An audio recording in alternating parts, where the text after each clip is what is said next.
Muy bien, buenas tardes, gracias Silvio. Eh, Mi nombre es José Úbeda y llevo investigando en el Coropuna desde el año 2004 y por si acaso tengo mi DNI peruano desde hace unos años, de lo cual me siento muy feliz y muy contento. Entonces, sin más, voy a realizar una presentación en la cual voy a resumir los aspectos más que considero más interesantes para entender la realidad del Nevado Coropuna desde diferentes puntos de vista, resumiendo pues los alcances del conocimiento científico. Voy a compartir pantalla. eh,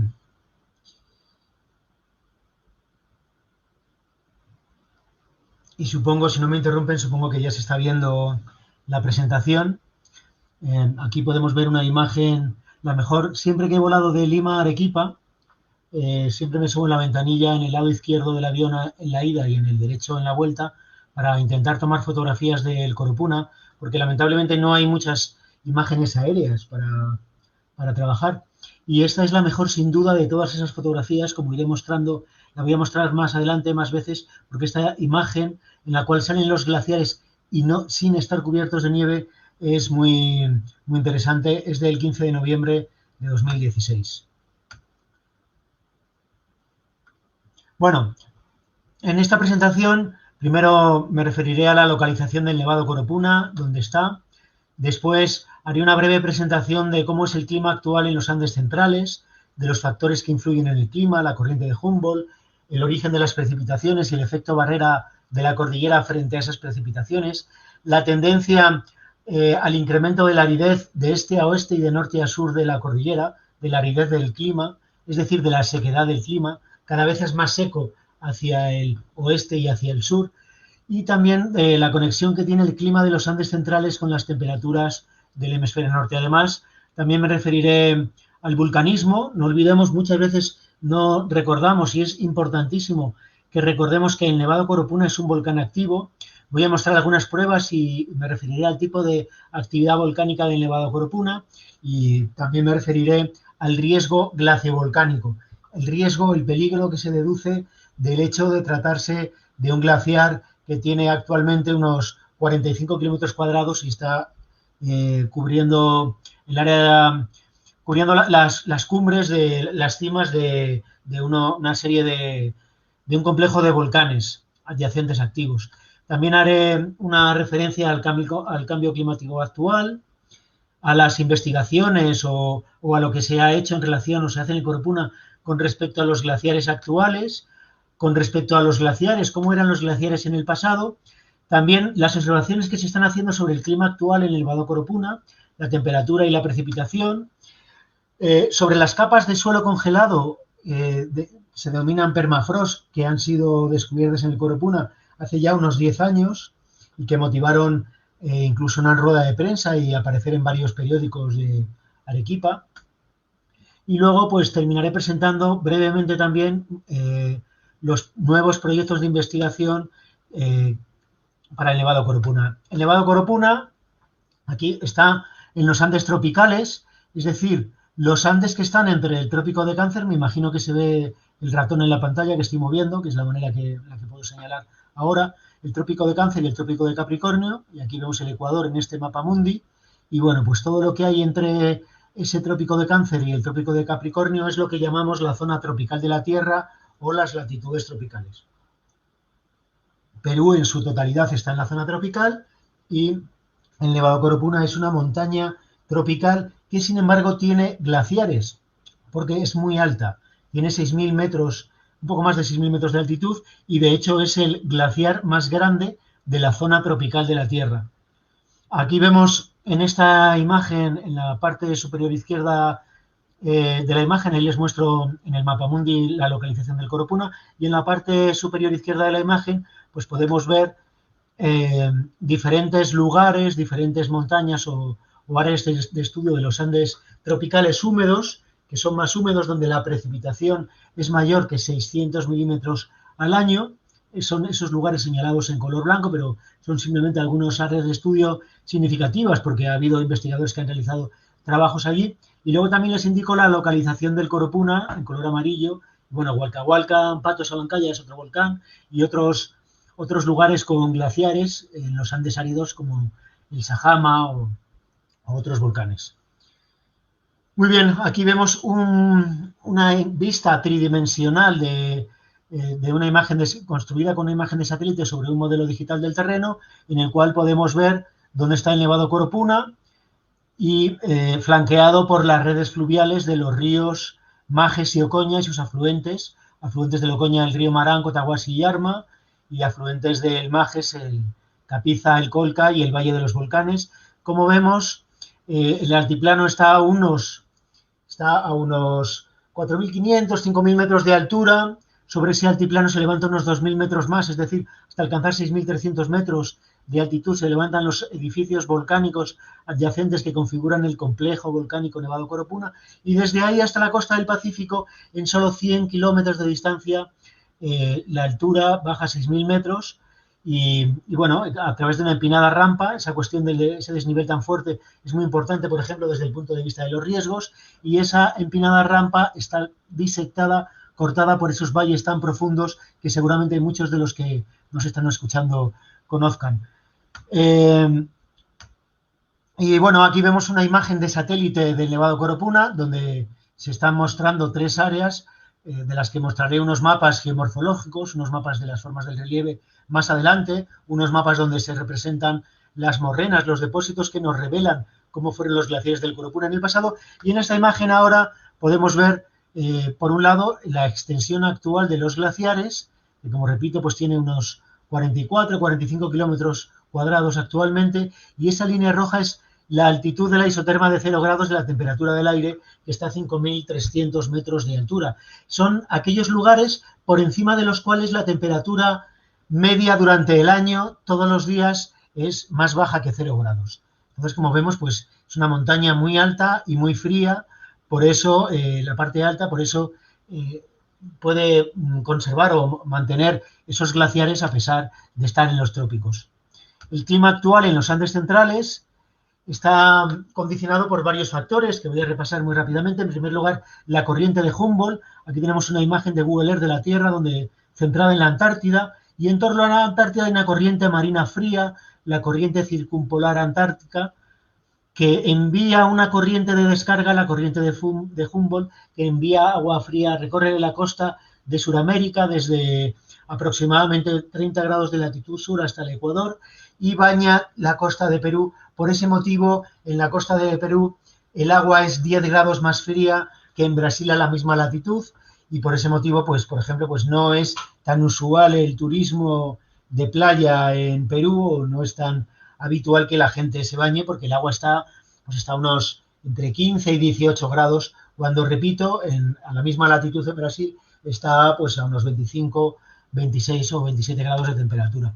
Ese agua fría que hay en la costa de Perú genera una situación anómala entre 700 y 1.000 metros de altura sobre el mar, que es una capa de inversión térmica. Lo que significa eso es que, bueno, en definitiva, que evita que sucedan precipitaciones y además genera un mar de nubes típico que habrán visto muchas veces en la costa, por ejemplo en la latitud de Lima. A veces se despeja, pero durante gran parte del año está cubierto por nubes, como podemos ver en esa fotografía tomada también desde el avión de Lima a Arequipa. Y luego hay otro factor muy importante, que es el área fuente de la precipitación, y es que en estas condiciones, como no, a pesar de ese mar de nubes, no hay precipitaciones, como sabemos, en la costa de Perú.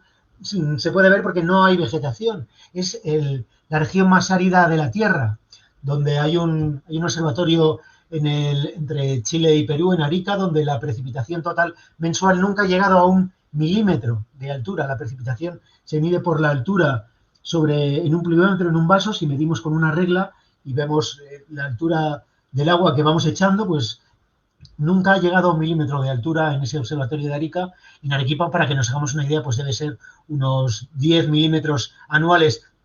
En donde yo estoy ahora, en España, en Madrid, son 600 milímetros, y en la Amazonía pues puede llegar en algunos lugares a 2.000 milímetros o 3.000 o incluso más milímetros anuales. Bueno, en estas condiciones, toda la precipitación que reciben los Andes centrales proceden de la Amazonía y está relacionado con la zona de convergencia intertropical y el enfriamiento boreal. Ahora Vamos a ver aquí en esta imagen de la Tierra, vemos esa zona de convergencia intertropical, vamos a ver ahora lo que es.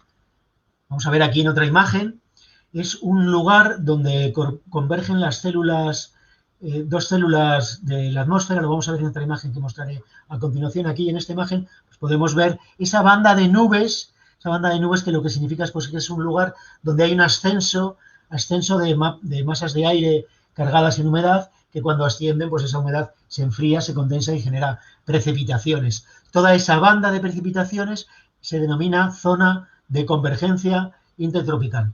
Las características de los Andes centrales, desde un punto de vista climático, es que la temperatura, la amplitud térmica diaria es mayor que la anual. Eso sucede solo en los trópicos. Digamos que todos los días es casi verano y es un verano suave, incluso en las alturas del Nevado Coropuna, pero y todas las noches es invierno, un invierno también moderado. Eso en otros lugares del planeta no es así. Hay una estación marcada de invierno y una de verano. Bueno, además, bueno, como he dicho, la precipitación procede de la Amazonía y está relacionada con el desplazamiento hacia el sur de esta banda nubosa de la zona de convergencia intertropical que durante el invierno del hemisferio norte se desplaza hacia la latitud del Coropuna, se desplaza hacia el sur. Y durante ese invierno del hemisferio norte, que es el verano del hemisferio sur, el verano de Perú, pues es cuando sucede la estación de las lluvias, en enero, febrero, marzo, que son los meses durante los cuales es invierno en el hemisferio norte. Entonces, al enfriarse el hemisferio norte, desplaza hacia el sur esta banda nubosa y por eso suceden en ese momento, entre diciembre, finales de diciembre y marzo, ocurre la mayor parte de la precipitación, no solamente en los Andes centrales, sino también al sur del río Amazonas. El río Amazonas pues viene más o menos por aquí, por donde estoy señalando. Muy bien, entonces parece que existe una conexión entre la humedad en los Andes centrales, la precipitación y la zona y el enfriamiento, la temperatura del hemisferio norte, y esa conexión se produce a través de ese desplazamiento hacia el sur de la zona de convergencia intertropical. Aquí vemos una representación de la Tierra, de un modelo de la atmósfera en células, está la atmósfera con una exageración vertical y vemos esas flechas rojas y azules que indican cómo se mueven las masas de aire en esas células, se calientan en contacto con la Tierra, ascienden, se enfrían a medida que suben en altitud y bueno, pues tienen giran. Entonces ahora, bueno, pues esta presentación que son algunas clases muestra los nombres de esas células, muestra diferente información, donde hay unos cinturones de anticiclones, pero lo más importante es que está señalando dónde está la zona de convergencia intertropical. Esa masa de nubes se da porque es el lugar donde converge el ascenso, los movimientos ascendentes de la célula de Hadley boreal y de la célula de Hadley austral. Se denominan células de Hadley a estas dos células que hay en torno al ecuador, y donde convergen esos movimientos convectivos ascendentes es la zona de convergencia intertropical, que unas veces está más o menos en la latitud del ecuador a 0 grados, pero anualmente a veces se desplaza, durante el verano del hemisferio norte se desplaza hasta unos 5 grados de latitud norte y durante el invierno del hemisferio norte se desplaza hasta unos 10 grados sur. Recordemos que el Coropuna está a unos 16 grados hacia el sur. Bueno, aquí vemos vemos una información sacada de imágenes de satélite y lo que estamos viendo es la precipitación, la lluvia registrada en imágenes de satélite cada mes. Diciembre, enero, febrero, marzo, cada cuadrado es un mes y aquí vemos la latitud en el eje vertical y en el eje horizontal la longitud y vemos pues el contorno de los países, lo cual nos permite localizarnos y en ese triángulo es donde está el Nevado Coropuna. Y como vemos en esta escala de colores azules a violetas, de 100 a 800 milímetros mensuales o de precipitación, mejor dicho, pues vemos que efectivamente durante diciembre, enero, febrero, marzo es cuando esos colores azules invaden la parte sur de la cuenca del Amazonas y también alcanzan un poquito solo, como pueden ver, alcanza el Nevado Coropuna, el lugar donde está el Nevado Coropuna. Sin embargo, la costa de Perú siempre permanece de color blanco porque nunca o apenas llueve en la costa de Perú. Bueno, aquí vemos en una imagen animada vemos cómo se va desplazando la precipitación a lo largo del año en el planeta. Vemos desde colores blanco-verdosos a colores azules oscuros. Vemos la precipitación en milímetros día, la cantidad de precipitación, y vemos también cómo durante junio, julio, los colores verdes invaden la Amazonía, y diciembre, enero, febrero, marzo, pues se colorea de color azul, no solamente la Amazonía, sino bueno, también ese sector de los Andes. Voy a dejar que corra una vez más. Estoy señalando ahora con la flecha por donde está el Coropuna y vemos que se colorea de azul. Pero la precipitación viene de la cuenca del Amazonas. Además, hay otro factor que es la disposición de la cordillera de los Andes, que tiene un efecto, perdón, aquí vemos un corte, un perfil topográfico hecho con Google Earth. Esa línea negra lo hemos levantado y vemos que la cuenca del Amazonas tiene, en el centro de la cuenca, tiene solo 45 metros de altitud. Es muy poca altura. Hay edificios en Lima más altos que eso. Es un plato en el cual las masas de aire procedentes del océano Atlántico, que reciben agua, cargadas con agua por la evaporación y además también por la evapotranspiración procedente de la selva, es decir, las nubes descargan lluvia en la selva, pero al mismo tiempo la selva evapotranspira vapor hacia las nubes y se cargan en humedad. Y cuando esas nubes, esas masas de aire nubosas siguen avanzando hacia el sur, chocan con la cordillera de los Andes y al ascienden, al enfrentarse con esa barrera montañosa, ascienden, se enfrían y provocan precipitación que descarga, de manera que descargan la mayor parte de la lluvia, la descargan en la vertiente oriental, donde está Cuzco, es donde llueve más que donde está Arequipa. Esas masas de aire luego cruzan el altiplano y cuando llegan a la latitud del Nevado Coropuna, pues la lluvia disminuye bastante, cae siempre en forma de nieve como consecuencia de la altitud y esas masas de aire escasamente llegan a cruzar hacia Arequipa, donde la lluvia es muy escasa, como ustedes saben.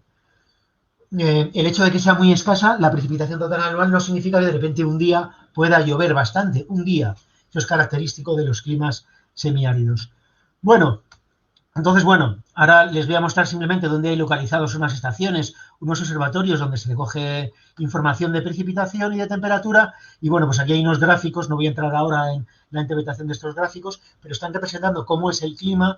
Tanto más azul es el clima, más húmedas son las estaciones. Aquí en el eje horizontal pueden ver los meses, enero, febrero, marzo, abril, en Arequipa, en La Paz, en La Angostura y en Charana. Y vemos que de todos esos lugares, el lugar más árido es Arequipa, donde, como ustedes saben, la precipitación sucede en enero, febrero y el resto del año pues es muy árido el clima. Y bueno, pues como podemos ver, de este a oeste y de norte a sur, el clima se hace más árido porque se aumenta ese área amarilla que representa la aridez del clima, pues se hace mayor. Bueno, el vulcanismo. Es muy importante saber que el Nevado Coropuna es un volcán. Ahí vemos dónde se localiza el Nevado Coropuna en el planeta. Y aquí un mapa de lo que se denomina zona volcánica central de los Andes, con una serie de volcanes que hay en la cordillera. Y ahí vemos el lugar que ocupa el Nevado Coropuna. Es el volcán, el centro emisor de volcanes más septentrional, que está más al norte de la zona volcánica central. El vulcanismo sucede porque el fondo, no el océano, el fondo del Océano Pacífico, está como 4.000 metros de profundidad por debajo del agua. El fondo, la placa de corteza oceánica que hay debajo del Océano Pacífico del agua, está subduciendo, se está introduciendo por debajo del continente de Sudamérica, transfiere humedad a la corteza continental de Sudamérica y bueno, pues se dan toda una serie de mecanismos que generan la aparición de magmas que ascienden y esos magmas, pues cuando llegan a la superficie, pues generan erupciones volcánicas. Ahí tenemos, sería el Coropuna en esta representación ideal. Aquí tenemos además una representación ideal también donde vemos en kilómetros de profundidad, es otra característica que tienen los Andes, y es que la corteza continental es muy profunda y ahí vemos pues como esa subducción de la corteza oceánica ocurre más o menos a 125 kilómetros de profundidad y cómo va ascendiendo el magma por diferentes cuestiones, cambios geoquímicos que se producen en el magma de la Tierra como consecuencia del aporte de humedad, pues ese magma adquiere una capacidad para ascender que se denomina flotabilidad y asciende ese magma a lo largo de cientos o miles de años, asciende, se va acumulando en reservorios magmáticos y finalmente más cerca de la superficie en cámaras magmáticas que alimentan las erupciones volcánicas. Muy bien, cuando sucede una erupción volcánica, pues aquí vemos un esquema ideal. Hay diversos tipos de erupciones explosivas, pero bueno, se parece como una botella de champán que tuviera un tapón y la agitamos, o una lata de cerveza que la agitamos y cuando la abrimos pues libera esas burbujas, ¿no?, que han acumulado. Hay un nivel en la cámara magmática a partir del cual hay que tener en cuenta que el magma, la roca fundida que hay en el interior de la Tierra, tiene una fracción sólida, una fracción líquida y una fracción gaseosa. Es al mismo tiempo y en diferente proporción según las circunstancias y la profundidad, sólido, líquido y gaseoso, y bueno, pues a medida que se incrementa esa fracción, esa proporción de gases, hay mayor cantidad de burbujas y bueno, pues rompen el magma y generan erupciones explosivas. Esto es una clasificación de diferentes tipos de erupciones que no voy a entrar. Las erupciones que hay en el Coropuna son de tipo vulcaniano, como vamos a ver ahora. Esto es el esquema típico de una erupción de tipo vulcaniano, que no significa que siempre sea igual, pero bueno, más o menos por la geomorfología, el tipo de formas de relieve que hay en el Coropuna sí es de ese tipo. Digamos que al final de una erupción se genera un tapón de roca, el magma es muy viscoso y ya no sale al exterior, se solidifica y obtura los conductos, de manera que en la siguiente erupción el incremento de presión la presión aumenta hasta que rompe ese tapón y lanza los fragmentos del tapón pues a varios kilómetros de distancia y luego pues pueden generar lavas volcánicas. Aquí vemos una lava volcánica en una erupción de hace 2000 años en la cumbre oriental del Coropuna. Este es el lado que da Andagua y vemos esos fragmentos del tapón de roca que fueron lanzados a unos 5 o 6 kilómetros de distancia de la cumbre, y esa roca que vemos negra, canalizada en el interior del valle, es una colada de lava. Aquí vemos pues una imagen de satélite trucada en falso color del Coropuna, donde vemos la alteración hidrotermal, que es otra característica. Bueno, hay fuentes termales en profundidad en el Coropuna, hay aguas, como hay cámaras magmáticas, hay magma caliente en el interior. Eso provoca no solamente aumentos de temperatura, sino cambios geoquímicos en las aguas subterráneas, de manera, bueno, pues que hay una serie de fuentes termales que estudian los colegas del INGEMET, y vemos ahí que están localizados en esos lugares. También hay que decir que la temperatura del suelo es muy alta. Aquí vemos a la sombra, cerca de Machaguay, vemos la temperatura del suelo a 37 grados, como una persona, y está a la sombra, y vemos lugares en Acolpa, una fuente termal que hay cerca de Machaguay, pues vemos que hay un burbujeo de aguas calientes y burbujeantes. Eso nos indica la actividad volcánica que hay. Bueno, casi todas las lavas del Coropuna es un volcán, toda la montaña está construida por coladas de lava, como esta que vemos en esta foto de Queño Arrandra, la que mostraba antes, pero vista desde cerca. Son coladas de lava con ese aspecto muy rocoso, pero casi todas han sido glaciadas. Imaginemos, luego lo vamos a ver, cómo un glaciar avanza, no más el hielo, avanza sobre estas rocas, las pule y deja las coladas de lava como la que podemos ver en la imagen inferior, que es como están la mayor parte de las coladas de lava del Nevado Coropuna. Estas tres lavas que tenemos aquí, que se pueden ver en cualquier imagen de satélite, se diferencian por su color oscuro, pues tienen menos de 6.000 años. La que está al noroeste tiene entre 6 y 10.000 años, según los estudios. La que está al noreste, 2.000 años, y la que está en el lado de Viraco, pues tiene menos de 1.000 años. Eso para una erupción volcánica es muy poco tiempo, y debemos considerar al Nevado Coropuna como un volcán activo. Además, ese riesgo volcánico, aquí vemos una imagen tridimensional donde vemos el Nevado Coropuna, el altiplano, lo que he mostrado antes. Esto está a unos 5.000 metros de altura y el Coropuna alcanza los 6.000, ¿vale? 4.500, 5.000 metros. La rampa que desciende rápidamente en 100 kilómetros hacia el océano, cortada por los ríos Majes y Ocoña, y el riesgo, hay una ecuación del riesgo que es igual a la amenaza y la vulnerabilidad. En este caso, tenemos un volcán activo cubierto por glaciares. En caso de suceder una erupción volcánica que emitiese ese tipo de lavas, al contactar el magma con el glaciar, se derretiría parte del glaciar y formaría huaicos que descenderían con mucha energía como consecuencia del fuerte desnivel desde los 6.000 metros del área de cumbres hasta 0 metros en la costa. Y además la población está en una localización muy vulnerable, porque está en el fondo de los valles que disectan mayoritariamente. La mayor parte de la población, como saben, está en el fondo de los ríos Ocoña y Majes. Y además, bueno, vemos, cuando uno va recorriendo estos valles, pues ve señales de depósitos que generaron esos huaicos en el pasado, como podemos ver en esta foto. Esto bajó de una vez toda esa masa Fíjense en el tamaño de este muro de una casa y lo grandes que son esas rocas y cómo van embutidas en una masa de barro que llegó y se emplazó de una vez y se consolidó ahí. Pero ese Guaico baja, esto lo puede ver, seguro que les suena a ver, si se fijan a partir de ahora, cuando vayan por la carretera que sube hacia Chuquibamba, pues lo pueden ver, ¿no? En la costa. Bueno, algunas conclusiones sobre el vulcanismo en el Nevado Coropuna. Es un complejo formado por varios estratovolcanes que han mostrado actividad durante los últimos 2000 años, por tanto es un volcán activo. En caso de producirse una erupción volcánica, generaría esos huaicos que bajarían por el fondo de los profundos valles, podrían alcanzar la costa y serían muy peligrosos, y ese peligro es mayor como consecuencia del fuerte desnivel y la localización vulnerable de la población. Sobre el cambio climático actual, pues bueno, como muy bien ha explicado antes el consejero, está demostrado ya matemáticamente, se ha demostrado que el cambio climático está afectado por las acciones antrópicas. Lo voy a explicar muy rápidamente. Fíjense en esta imagen de la temperatura de la superficie terrestre. Esto es un gráfico que muestra el calentamiento de la temperatura, de la diferencia de temperatura de los últimos, desde el año 1910 al año 2010, y podemos ver en esa línea negra, vemos las observaciones, un hecho incontestable. La temperatura ha subido 1 grado.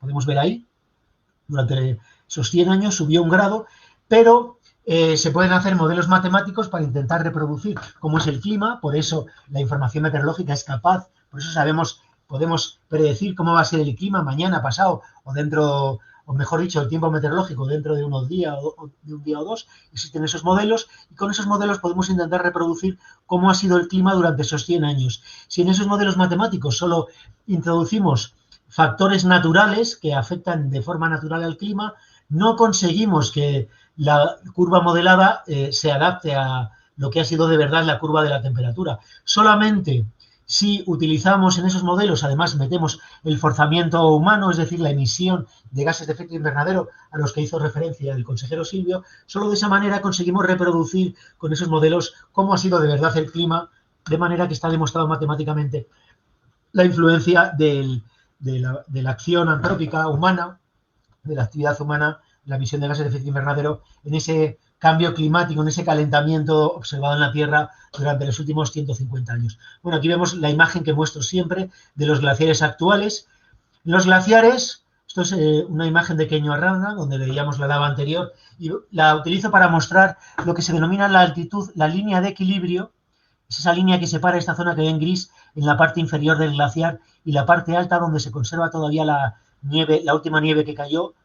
Entonces aquí distinguimos una zona de acumulación donde predominan los procesos que favorecen que el glaciar gane masa, la inhibición, la caída de nieve, la ocurrencia de avalanchas y la redistribución eólica por el viento de la nieve. El viento puede, cuando la nieve está recién caída, puede mover esa nieve y la coloca en otros lugares.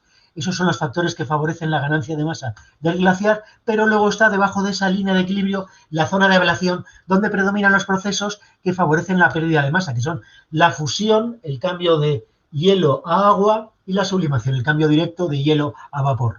Bueno, esa línea de equilibrio es muy importante porque, bueno, ahora lo mostraré en la siguiente imagen. Aquí podemos ver cuando los glaciares avanzan, son como un bulldozer que empujan las rocas y generan morrenas. Aquí podemos ver, esta imagen me gusta mucho, es muy bonita porque podemos ver, es como si estamos en la playa y empujamos con el pie arena, y la arena se tiende a acumular en los costados del pie, y cuando retiramos el pie, pues quedaría esa huella, ¿no? Eso es lo mismo que han hecho los glaciares, y en el último avance de los glaciares llegaron hasta esta huella. Eso ocurrió más o menos entre el siglo XIII y el siglo XIX. Aquí vemos varias morrenas de ese último avance de los glaciares, que no olvidemos, estos glaciares son posteriores a esa lava, se ve aquí la parte superior, que fue emitida hace 2000 años. Derritió los glaciares y luego esos glaciares volvieron a avanzar. Bueno, quedémonos con el concepto de esta altitud de la línea de equilibrio, la zona de ablación y la zona de acumulación, porque volvemos a ver esta imagen y aquí se ve muy bien esa ELA, la vemos ahí, y vemos cómo en el Coropuna esa ELA está muy cerca del área de cumbres.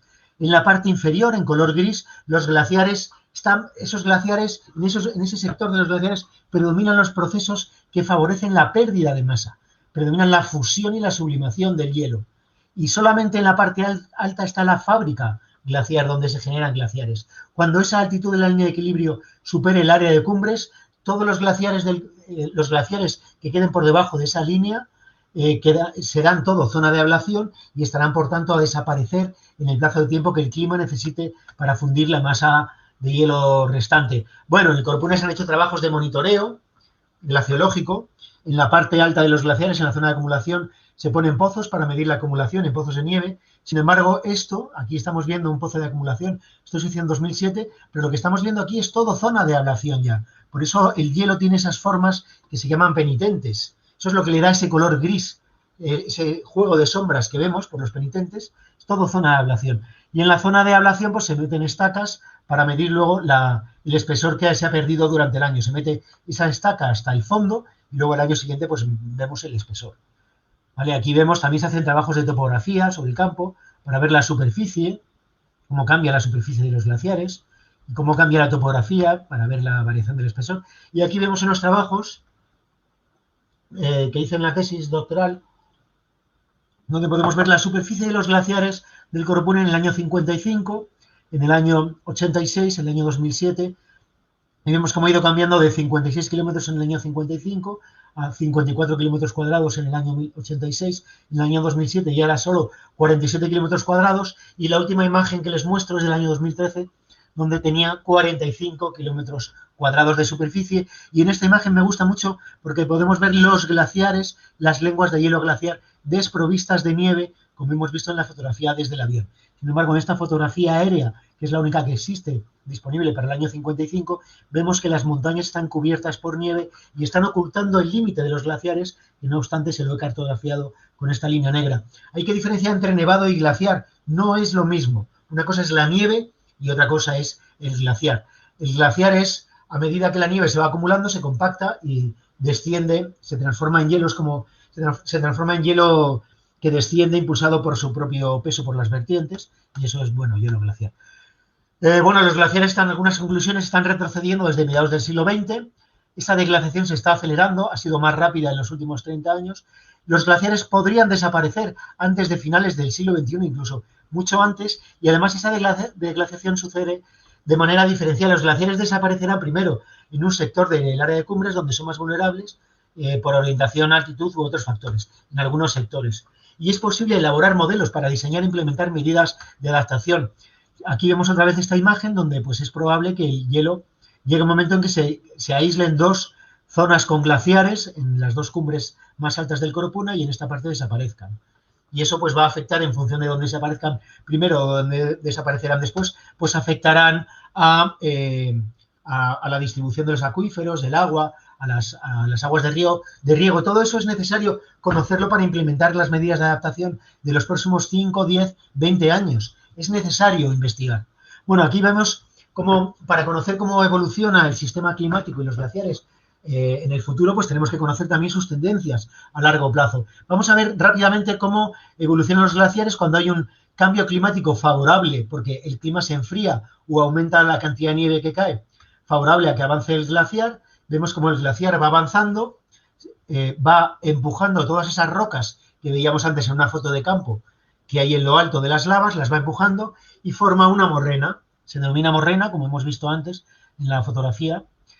Cuando el glaciar alcanza un equilibrio con el clima, culmina su avance y se detiene, y luego cuando viene un cambio, estos son los cambios climáticos que ha habido en el pasado, cuando sucedió ese último avance de los glaciares entre el siglo XIII y el XIX, que les he mostrado antes, o principios del XX, el cambio climático actual es lo contrario, como consecuencia de un calentamiento del clima y una menor inhibición, los dos factores son importantes. Se calienta también, recordemos, el clima del hemisferio norte, que cuando se enfría desplaza hacia el sur la zona de convergencia intertropical. Cuando se calienta, pues la desplaza menos, llueve menos. Entonces vemos cómo los glaciares retroceden. Entonces, para investigar cómo han sido esos avances en el pasado, recogemos muestras de superficies de las rocas.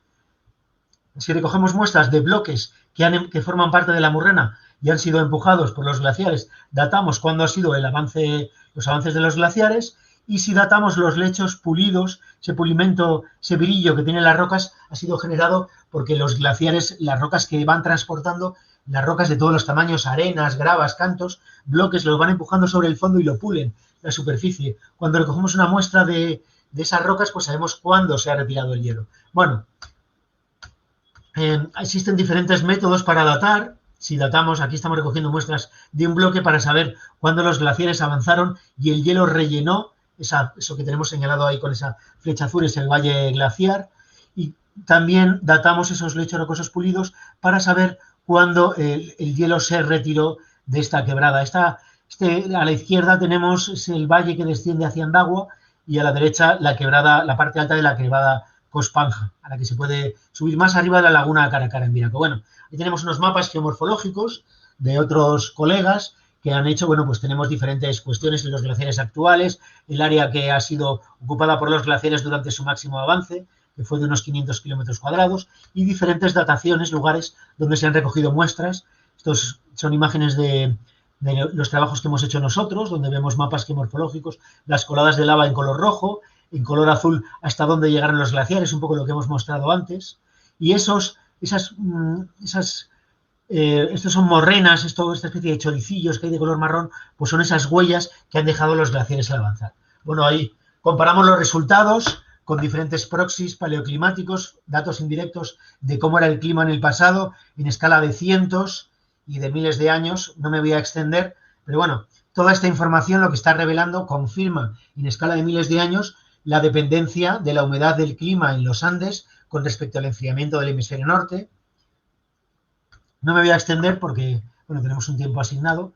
Algunas conclusiones durante al menos los últimos 100.000 años, los glaciares, algunas conclusiones de estas dataciones que les he mostrado demasiado rápidamente, tal vez, pido disculpas por ellos, pero las principales conclusiones es que durante los últimos 100.000 años los glaciares cubrieron toda el área de cumbres de los volcanes hasta abajo de las faldas de los volcanes y gran parte del altiplano que los rodea.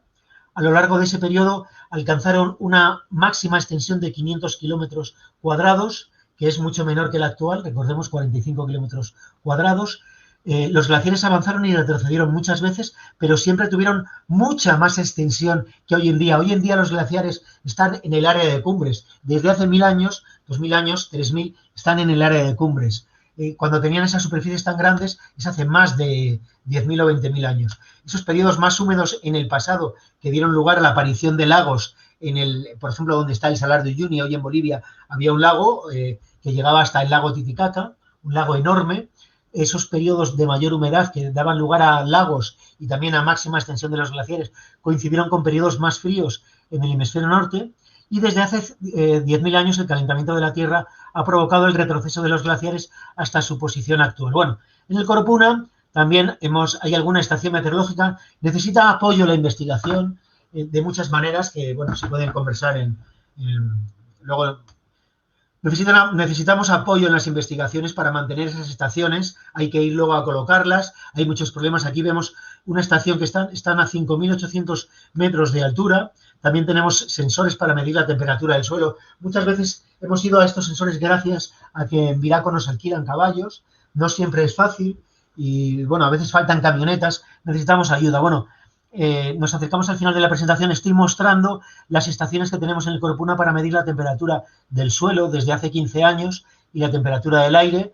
Los termómetros están en el suelo en tubos de PVC y en el aire a la sombra en una capucha.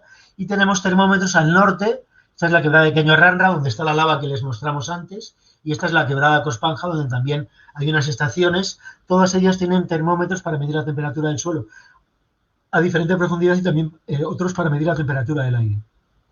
Aquí vemos las series de temperaturas de esos sensores que están a diferentes alturas. Aquí entre paréntesis ven la altura de cada estación, 4.800, 5.500, 5.700 metros, 5.800 metros de altura. La temperatura diaria del aire y del suelo, las medias.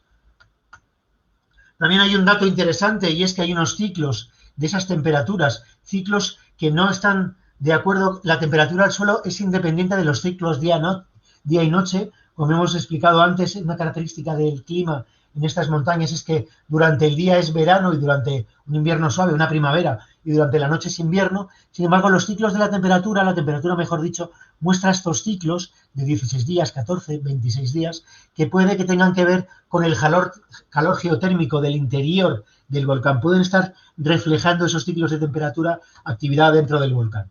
Bueno, ya en los últimos años hemos descubierto, gracias a esos registros de temperatura del suelo, lugares donde el suelo está permanentemente congelado. Aquí vemos un testigo de hielo que se sacó para introducir termómetros más profundos, hasta 3 metros de profundidad en el Coropuna. Esto es, al introducir ese taladro, lo que sacamos. Por hacer una analogía que se entiende bien, si cogemos un balde lleno de agua y otro lleno de tierra y los congelamos, en uno tenemos agua congelada, hielo glaciar, y en otro permafrost, suelo congelado. Muy bien, aquí tenemos el lugar donde está el permafrost, la estación la tenemos en ese lugar, ¿vale? Y aquí tenemos unos perfiles que se hicieron, geofísicos.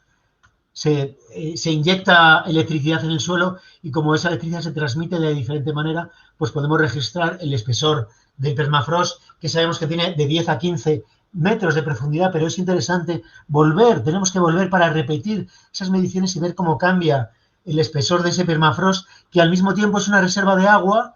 Hemos comprobado su relación con las fuentes de agua que dan a Viraco, pero también es una capa impermeable. Los acuíferos, el agua de las fuentes, si desaparece el permafrost, va a cambiar las líneas de flujo de esas aguas en el futuro. Entonces es interesante realizar estudios del permafrost. Bueno, aquí vemos esa temperatura, esos sensores de temperatura que tenemos actualmente a 0, 1, 2 y 3 metros de profundidad, cómo varían en el Coropuna y el Chachani. Aquí tenemos en el gráfico el eje de la izquierda la profundidad y tenemos la temperatura, aquí estaría a 0 grados, y hacia la izquierda valores negativos de congelamiento y hacia la derecha positivos. Y bueno, pues la temperatura del suelo está próxima a la descongelación. Ese permafrost está muy cerca de la temperatura de 0 grados, podría desaparecer en los próximos años. Por eso es un excelente geoindicador del cambio climático global. Y lo más importante es que esa desaparición del permafrost podría modificar los acuíferos de manera que las fuentes por ejemplo, Viraco o Pampacolca, unas pueden secarse y luego pueden aparecer fuentes en otros lugares y eso cambiaría toda la disposición de las chacras. Entonces es muy importante.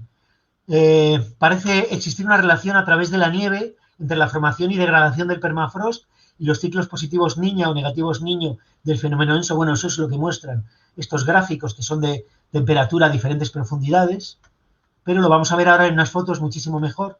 Aquí tenemos en la misma estación que he mostrado antes, a 5.800 metros de altura, vemos cuando es el fenómeno del niño, hay poca nieve, y fíjense, con el fenómeno de la niña, es la misma estación, la capa de nieve que hay.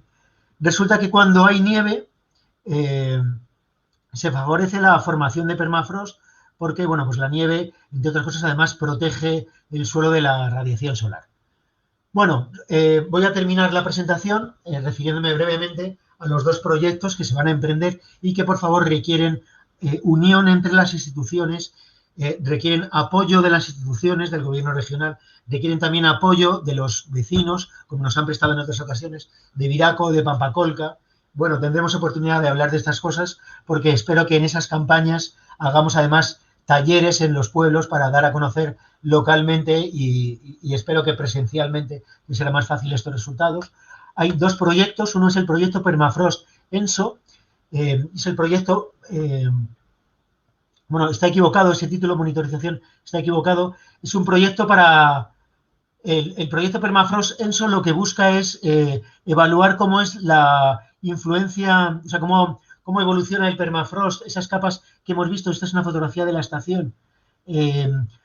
Volver a hacer prospecciones geofísicas para ver cómo ha variado el espesor del permafrost y al mismo tiempo monitorizar la nieve para ver cómo influye la presencia de nieve, que aquí vemos con esos penitentes cubriendo el área de la estación. Y además queremos colocar una nueva estación más alta, 6.000 metros de altura y más profunda, que alcance 10 metros de profundidad. Recordemos que la estación actual está a 5.200 metros de altitud y tiene solo 3 metros de profundidad. La profundidad se mide cada metro, es decir, hay termómetros que registran la profundidad cada hora a 0 metros, 1 metro, 2 y 3 metros de profundidad y queremos hacer lo mismo a 10 metros de profundidad. Luego hay otro proyecto que es para monitorizar cómo ha sido la evolución de los glaciares del Coropuna y del glaciar Quelcaya durante los últimos 30 años para evaluar cómo puede ser la evolución de los glaciares durante las próximas décadas del Coropuna y del Quelcaya. El Quelcaya está en la vertiente húmeda de los Andes y para conocer cómo van a evolucionar los glaciares del Coropuna también es importante conocer cómo van a evolucionar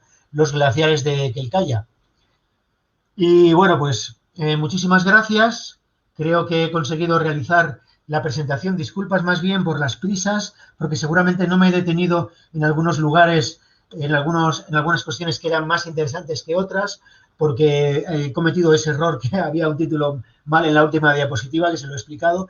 Pero bueno, también creo que era interesante mostrar esta visión general de lo que es el Nevado Corupuna desde diferentes puntos de vista. Así que bueno, voy a desactivar el audio y quedo a la escucha de posibles preguntas o comentarios.